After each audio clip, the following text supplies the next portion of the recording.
We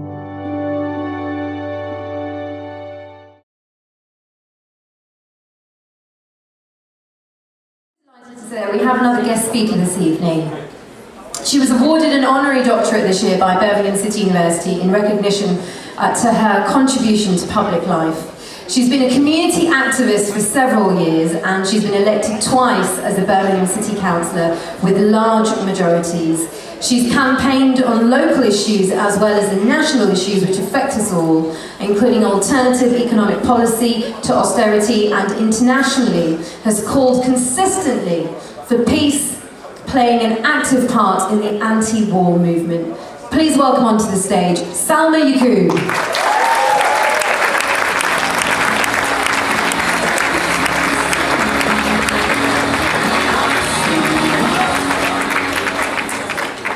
Good evening, hello, namaste, sat sri akal, assalamu alaikum.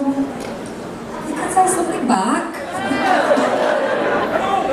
Listen, I am so honoured to be here. Whilst I do consider myself a Brummie, having lived there all my life, the truth is I was born in the BRI. Every single Easter, summer, Christmas holidays was spent on the cobbled streets of Manningham because I have loads of aunts and uncles and cousins.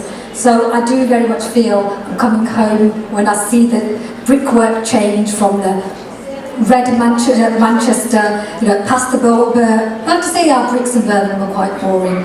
Nothing beats the Bradford warmth, so it's so good to be here. And it's such a positive evening as well. So we've had references to some of the negative stuff in the world, and I think it's so important that we do come together to celebrate what is good and right, and to honour people who normally don't get to have the recognition.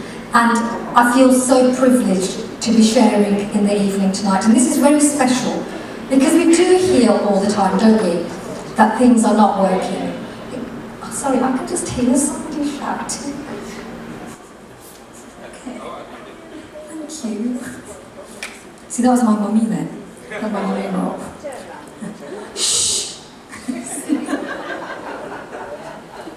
Where was I? Apart from in Bradford.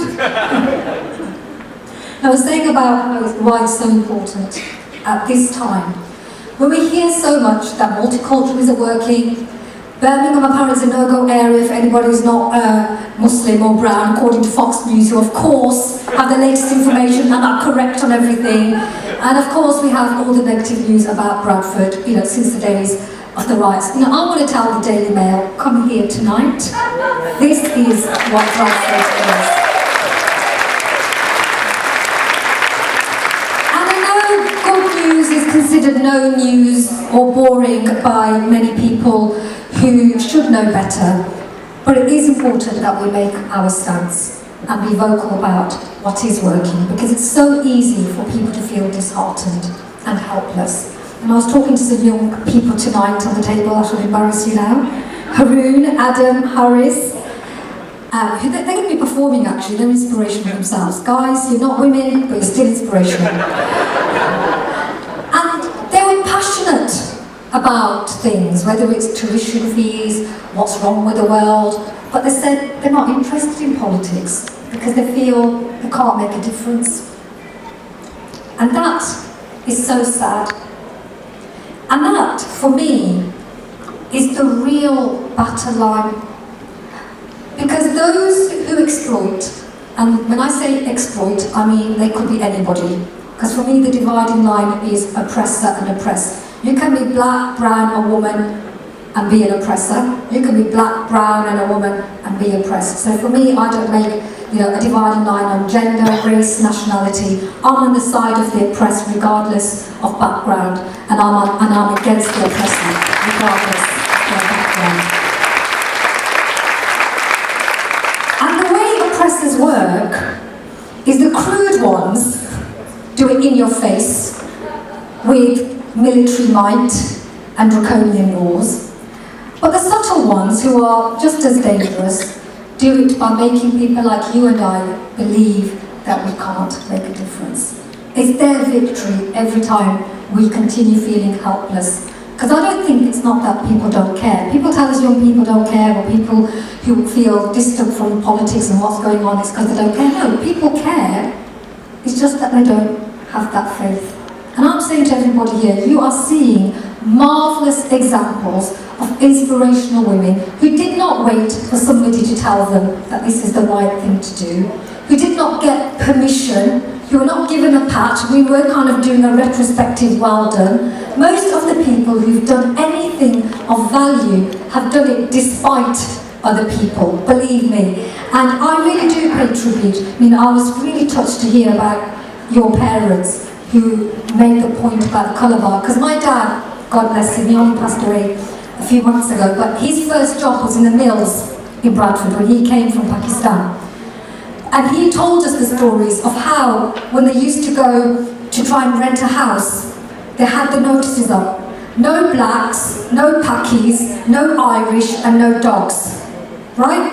And it's because of other people, like your parents, and other Bradfordians, and other good people up and down this country, that someone like me is standing on the stage here today. It's because women fought for other women. It's because people stood up for other races and said, we are not going to stand or support prejudice. And they were going against the grain of their time. You know, the things that we take for granted, we can only take for granted because other people struggled, and we today are bearing the fruits. And I tell fellow Muslims, because I can tell you it is pretty horrendous being a Muslim right now. I'm not going to pretend otherwise. Because of this war on terror, which some people may think is a war of terror, people are being associated with the crimes of individuals in a blanket way. And that's real. But I come from Birmingham, as I mentioned earlier, and because of what happened in 1971, the pub bombings there, the Irish community was totally demonised. We just had St. Patrick's Parade last week, huge turnout. But for 30 years, they didn't dare to have one. You know, although they have the same white skin, and people might think they didn't face racism, just opening their mouths, they were called all those names, and they were called terrorists, and they had all the same things that young Pakistani men are undergoing today. So I kind of say, you know what, don't take it personally. Black people have had it in the 80s. You know, the Asians were considered the good immigrants in the 80s. You won't remember this, young people. But, you know, the black community was vilified, they're the criminals, but the Asian people are hard-working and family-orientated. Those are the stereotypes, right? Irish people drunk and unemployed. Black people, single parents. You know, that's how they divide us, by labelling us and making people feel they're better than other people and trying to make themselves feel better at other people's expense. So I'm here to say, you know what, it's not a victim or a blame game. We take responsibility for ourselves. We name where it's coming from, because that's part of the censorship, I believe, that people can't even talk about the problems. Like, don't go there. But we do need to have that space. That's what real democracy is. Because I do believe in David Cameron's British values, believe it or not. I don't agree with him on a lot. But I do agree with democracy, pluralism, freedom of speech, the right to have different opinions. I just wish they'd bloody do it themselves.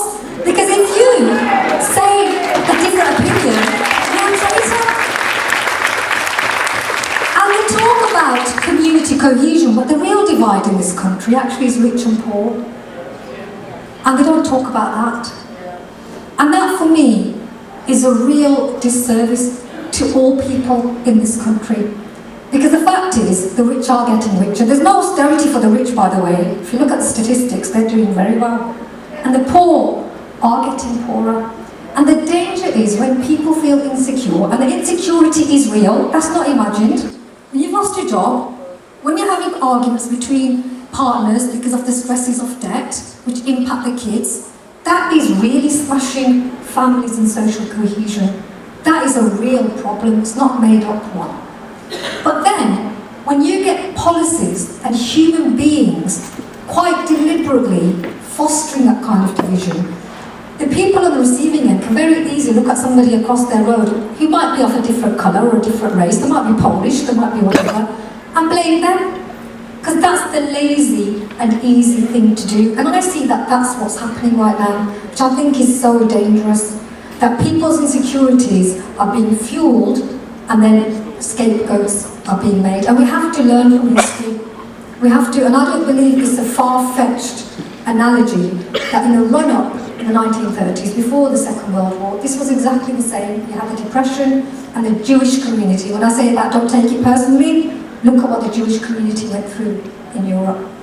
Talk about scapegoating, demonizing, dehumanizing, because that's what they do. They say that group of people are not human beings like us.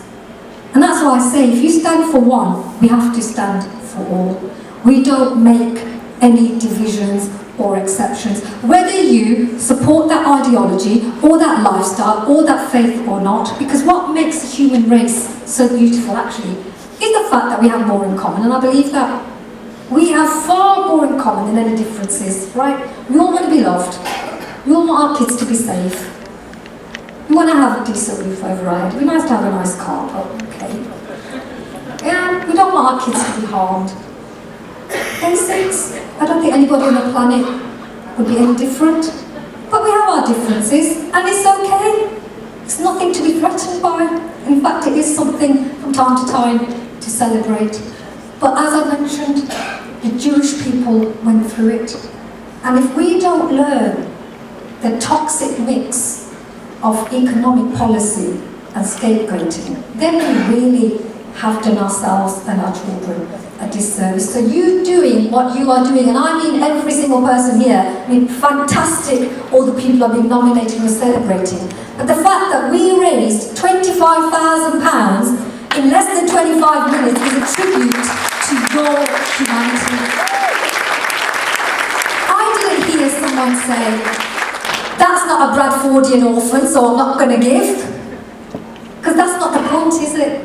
We can be proud of our place, but it doesn't make us feel that we can't be connected to other parts of the world or other human beings. And I think that's what makes this place really, really special.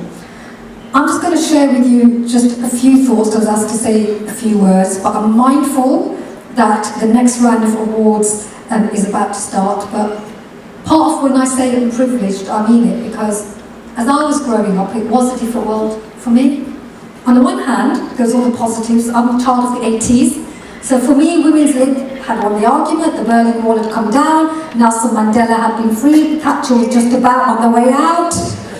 You know, it was looking like a good place, and I was a generation that really benefited. I had a free university education.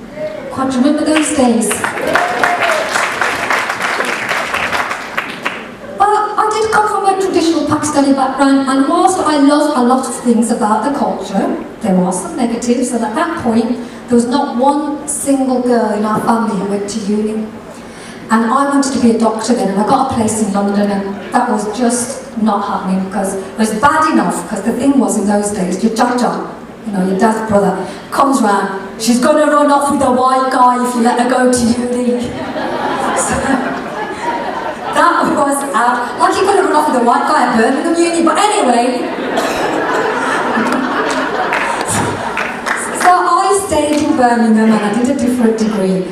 And when I'm seeing young people, when I see Salma, a rugby player, and I hear about Umbreen, a boxer, and I see all these inspiring teachers, it's like a no-brainer now that young Asian women are achieving. It was a stereotype many years ago that we're all doomed to a forced marriage and all Muslim Pakistani women are oppressed, suppressed, depressed.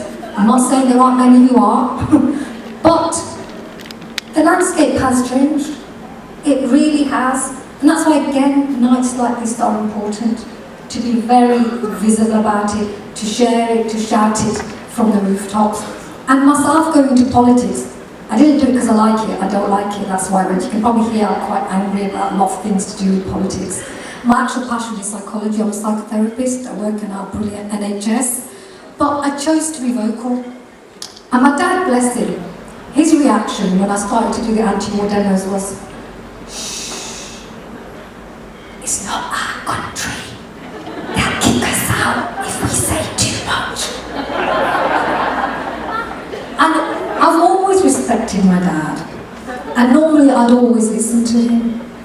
But I'd got to that point where I was a bit naughty. I turned the Quran against him.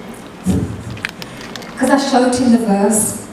And I said, you know, Dad, you always said about the Quran and, you know, we should pay attention. It says here, stand up for justice, even if it goes against yourself or your family, be they rich or poor.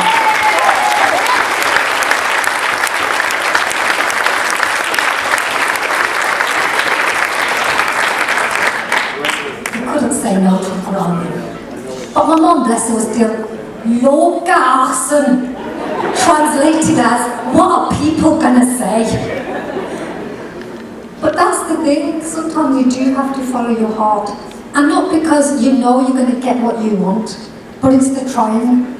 And yes, we did those huge demos, and yes, they still went to war. But I met fantastic people. I would be a lot less hopeful today had I not met all those other brilliant people who were not Muslim, who were not Iraqi, who were not brown. In fact, the largest ever demonstration in 2,000 years of British history was the anti-war march for when we were thinking about going to Iraq. By British people, not arguing for more rights for themselves here, but out of humanity for people living on the other side of the world. And I think that's something that we should be really proud of. And that's what has actually allowed that respect to come back. Because when people say you didn't achieve it, I tell you, I got emails from Iraq, from Palestine, from people saying, we saw British people marching and it made us feel better that you understand. And I can tell you as a psychologist, most of my patients, I can't do anything about their situation. But you know when you just sit with somebody and you hear them and you accept them for who they are, and you're there for them, how important and powerful that is. You know it's true in your own lives. Sometimes when you chat to a friend, it's not that they're taking the problem away, but you've been heard. And I think as long as we remember that each and every human being has the same needs as us, we can't go wrong. So that's my little message for today. Thank you.